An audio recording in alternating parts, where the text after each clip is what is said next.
دیکھیے ہمارے پاس دعائیں کرنے کے لیے زبان تو ہے،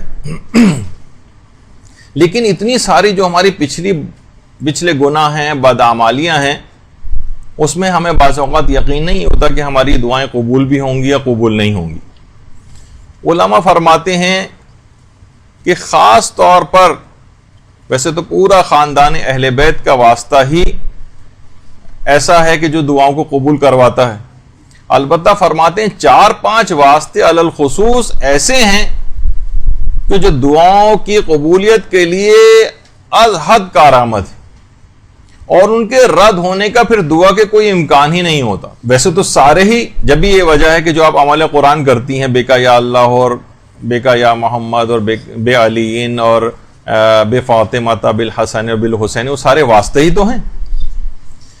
تو یہ تمام چیزیں ایسی ہیں، لیکن اس میں بھی 4-5 واسطے خاص طور پر، جس میں سے ایک واسطہ توسل حضرت امیر المومنین علیہ الصلوۃ والسلام۔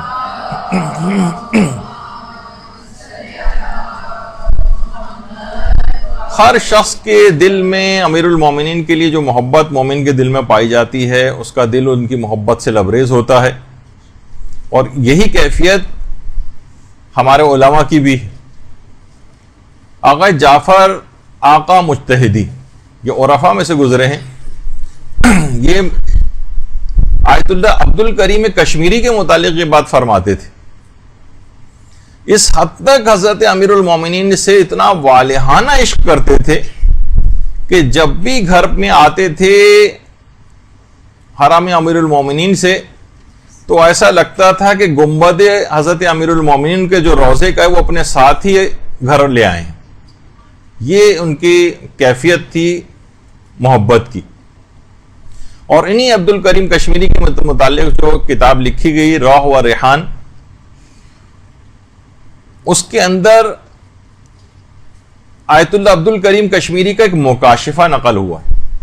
مکاشفہ، دیکھیے ایک ہوتا ہے کہ انسان خواب کی حالت میں کوئی چیز دیکھتا ہے، اور ایک یہ ہے کہ خواب اور جاگتی آنکھوں کے درمیان میں ایک چیز ہوتی ہے جسے مکاشفہ کہتے ہیں۔ انہوں نے خواب میں دیکھا علامہ میر حامد حسین لکھنوی، یہ انڈیا کے لکھنؤ کے انتہائی عظیم اور بزرگ علماء میں ان کا شمار رہا ہے شیعت کے، جن کو صاحب ابقات الانوار بھی کہا جاتا ہے۔ ابقات الانوار ان کی کتاب کا نام ہے، جو جب شاہ عبد العزیز محدث دہلوی نے تحفہ اثنا شریعہ شیعوں کے خلاف ایک کتاب لکھی تھی، تو اس کا جواب علامہ میر حامد حسین لکھنوی نے ابقات الانوار کے نام سے دیا تھا، اور اس کے مختلف چھپتے رہے ہیں۔ ابقات الانوار شاید مکمل طور پر ابھی تک پرنٹ بھی نہیں ہوئی ہے، کچھ اس کے اجزاء ابھی تک ایسے ہیں کہ جو کہ شائع نہیں ہوئے ہیں۔ اور اس حد تک علامہ میر حامد حسین لکھنوی، جن کی یہ قبر مبارک ہے، دین کی اتنی خدمت کی تھی کہ اتنا مطالعہ کرتے تھے کہ انتہائی بزرگ ہو گئے تھے، بوڑھے ہو گئے تھے، بیمار ہو گئے تھے کہ بیٹھ کر بھی نہیں پڑھ سکتے تھے، تو موٹی موٹی کتابیں اپنے سینے پر رکھ کر جو ہے وہ مطالعہ کرتے تھے۔ یہاں تک کہ جب انتقال ہوا ہے اور غسل خانے جب لے جائے گئے ہیں اور جب ان کو غسل دینے لگے تو دیکھا کہ سینے کے اوپر باقاعدہ ایک بہت گہرا گڑھا پڑا ہوا تھا، کتابوں کو سینے پہ رکھنے کی وجہ سے گڑھا پڑ گیا تھا باقاعدہ۔ تو اس حد تک اتنا کام انہوں نے کیا تھا۔ تو آیت اللہ عبد الکریم کشمیری فرماتے ہیں کہ میں نے عالم مکاشفہ میں دیکھا کہ علامہ میر حامد حسین لکھنوی مرحوم وہ میرے گھر میں ہی موجود ہیں، اور ان کے سینے پر سبز رنگ کا ایک کپڑا ہے جس کے اوپر ایک عبارت لکھی ہوئی ہے۔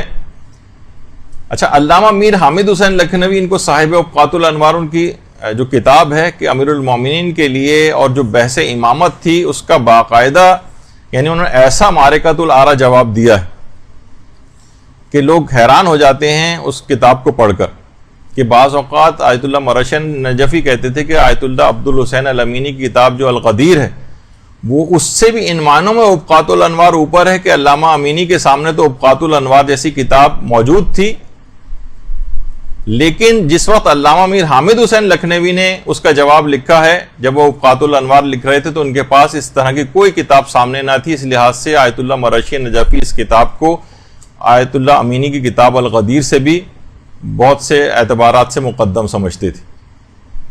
تو انہوں نے فرمایا کہ میں نے دیکھا کہ ان کے سبز رنگ کا ایک کپڑا ان کے سینے کے اوپر رکھا ہوا ہے جس کے اوپر ایک چیز لکھی ہوئی ہے کہ حب علی حسنہ لا تضر مع سیئہ. باقاعدہ اس کے اوپر ٹی وی پروگرامز بھی آتے ہیں اور کہ علی کی محبت ایک ایسی نیکی ہے جس کے ساتھ کوئی خرابی اور بدی جس کو کوئی نقصان نہیں پہنچا سکتی، اور بغض علی ایک ایسا سیئہ اور ایک ایسی برائی ہے جس کے ساتھ کوئی نیکی فائدہ نہیں پہنچا سکتی. تو کہہ رہے ہیں یہ باقاعدہ یہ جملہ ان کے سینے کے اوپر لکھا ہوا تھا. اس حد تک ہمارے علماء نے امیر المومنین علیہ الصلوۃ والسلام کے لیے کام کیا ہے.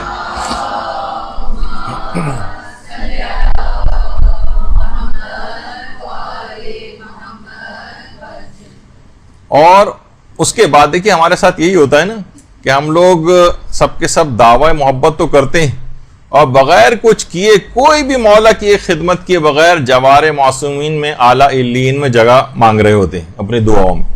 یہ سارے علماء جنہوں نے اپنی پوری زندگیاں اس کے اوپر لگائی ہیں کتنا کچھ امیر المومنین کی خدمت کر کے گئے ہیں. تو کچھ سبق ان سے لینا چاہیے. کوئی کسی میں کوئی خدمت تو دین کی آپ اور ہم کر کے جائیں تاکہ کچھ سرخرو ہو سکے. تو یہی وجہ ہے کہ آیت اللہ کوہستانی جو کہ خود ایک بڑے مشہور عرفاء میں سے گزرے ہیں وہ بھی یہ بات فرماتے تھے کہ اللہ نے فقط صرف اور صرف ایک ہی علی بنایا ہے اور الحمدللہ وہ ہمارا امام ہے. اللہم صلی علی محمد و علی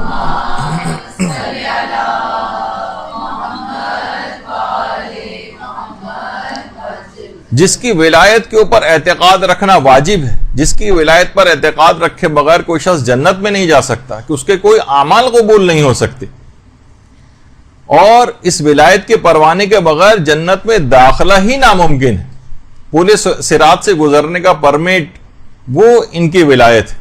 اعمال کی قبولیت کا دار و مدار اسی کے اوپر. یہی وجہ ہے کہ بڑا مشہور وہ جملہ ہے نا ان کا آیت اللہ آقا محسن قراتی کا کہ وہ بڑی اچھی مثال دیتے ہیں. مثالوں کے تو شہنشاہ سمجھے جاتے ہیں محسن قراتی. تو فرمانے لگے کہ لوگ اکثر یہ آ کر سوال کرتے ہیں کہ بھئی یہ کیسے ممکن ہے کہ انسان سارے اعمال پوری زندگی کے نیک اعمال آپ کہہ رہے ہیں کہ وہ قبول نہیں ہوں گے اگر ولایت علی نہیں ہوگی. تو اس کو بڑے اچھے طریقے سے وہ سمجھاتے ہیں. کہتے ہیں مثلا اگر کوئی پولیس والا آ کر آپ سے گاڑی کا لائسنس طلب کرے، ٹریفک پولیس والا، اور آپ کے پاس ڈرائیونگ لائسنس نہ ہو لیکن آپ اس کے بجائے اپنی ساری میڈیکل فٹنس کی رپورٹس اس کو دکھاتے رہیں، وہ نہیں مانے گا. گھر کے کاغذات دکھا دیں 10,000 گز کے گھر کے، وہ تب بھی آپ کو نہیں جانے دے گا. آپ اپنی پی ایچ ڈی کی ڈگری اس کو دکھا دیں تب بھی وہ آپ کو جانے نہیں دے گا اور لائسنس طلب کرتا رہے گا. یہاں تک کہ وہ کہہ رہے ہیں کہ اگر آپ نوبل پرائز بھی آپ کو ملا ہوا ہے، نوبل پرائز بھی اگر آپ ان کو دکھائیں تب بھی وہ آپ کو جانے نہیں دے گا. حتیٰ کہ اگر کوئی مجتہد ہے وہ اپنی اجتہاد کے تمام اجازے بھی دکھا دے تب بھی پولیس والا جانے نہیں دے گا، اسے ڈرائیونگ لائسنس ہی چاہیے ہوگا. تو فرماتے ہیں بالکل اسی طریقے سے کوئی دوسرا عمل قبول نہیں کیا جائے گا. لاکھ آپ سب چیزیں دکھاتے رہیں، قیامت میں آپ نمازیں اپنی دکھاتے رہیں، روزے دکھاتے رہیں، حج دکھاتے رہیں، ساری نیکیاں دکھاتے رہیں، لیکن ولایت علی کا پروانہ اگر آپ کسی کے پاس نہیں ہے تو اس کا چالان ضرور ہوگا اور اس کا کوئی دوسرا عمل قبول نہیں کیا جائے گا. جس طریقے سے ٹریفک پولیس والا لائسنس طلب کر رہا ہوتا ہے، کوئی اور چیزیں نہیں دیکھ رہا ہوتا. تو انہی کے تمام واسطے اور وسیلے آپ کو اس رات کو دینے حضرت امیر المومنین علیہ الصلوۃ والسلام کے. اللہم صلی علی محمد.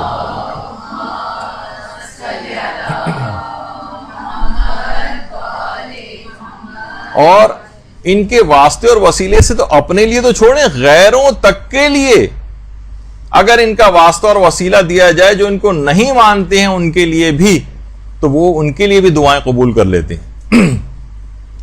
ابھی جن کا ذکر ہوا صاحب الغدیر علامہ عبد الحسین الامینی، ان کے متعلق ملتا ہے، خود انہوں نے اپنا واقعہ بیان کیا کہ عراق کا اس زمانے میں جو وزیر ثقافتی امور تھا، عراق میں سنی وزراء بھی ہوتے ہیں، ظاہر مکس ٹائپ کی گورنمنٹ ہوتی ہے. وزیر ثقافتی امور جو تھا وہ غیر شیعہ مسلمان تھا. اس کی ایک ہی اولاد تھی. اتنی شدید بیمار ہو گئی کہ تمام اطباء اور ڈاکٹرز نے منع کر دیا کہ نہیں اب یہ صحیح نہیں ہو سکتا، اب اس کو مزید تکلیف نہیں دو، گھر کے کسی ایک کونے میں ڈال دو تاکہ آسانی کے ساتھ اس کا دم نکل جائے. ہر جگہ سے نا امید ہو گیا.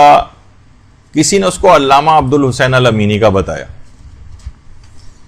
کہا کہ وہ اپنے آقا اور مولا کا بہت زیادہ دم بھرتا ہے اور کہتا ہے کہ یعنی کسی کو ان سے برتر نہیں سمجھتا ہے, اور پوری دنیا کے کنگال ڈالا ہے.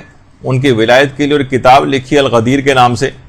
تو باقاعدہ اس وزیر ثقافتی امور نے پوری ایک خط لکھا علامہ عبدالحسین الامینی کو, اور اس کے اندر یہی بات تمام اپنے بیٹے کی لکھی, اور لکھا کہ آقا امینی میرا بیٹا مر رہا ہے, طبیبوں نے ہاتھ اٹھا لیا ہے, کیا آپ اپنے مولا سے شفا دلوا سکتے ہیں؟ بس ایک مختصر سا خط اس نے لکھا. وہ خط کوئی شخص علامہ امینی کے پاس لے کر آیا اور دروازے کے باہر انتظار کر رہا تھا کہ اس کا جواب دے دیں. علامہ امینی نے فوراً اسی وقت خط کو اٹھایا اور اس کے پیچھے اس کا جواب لکھا, بسم اللہ الرحمن الرحیم, خدا نے برکت امیر المومنین کی وجہ سے تیرے بیٹے کو شفا دے دی ہے. اللہم صلی علی محمد.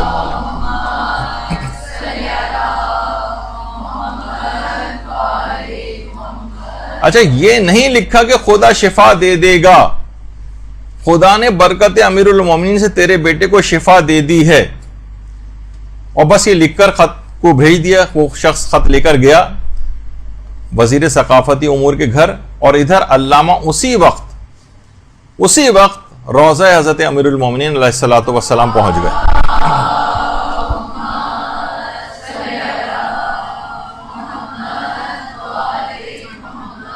اور ذریعے امیر المومنین کے سامنے آ کر ایک جملہ کہا کہ مولا ایک حوالہ بھیج دیا ہے, خلاصہ بس یہ ہے کہ عزت رکھ لیجئے گا. اچھا, ادھر وزیر ثقافتی امور کو وہ خط ملا, اس نے پڑھ کر بھاگتا ہوا اپنے بچے کے کمرے میں گیا, دیکھا کہ وہ بستر مرگ پر لیٹا ہوا بچہ حشاش بشاش بستر کے اوپر بیٹھا ہوا ہے. اللہم صلی علی محمد.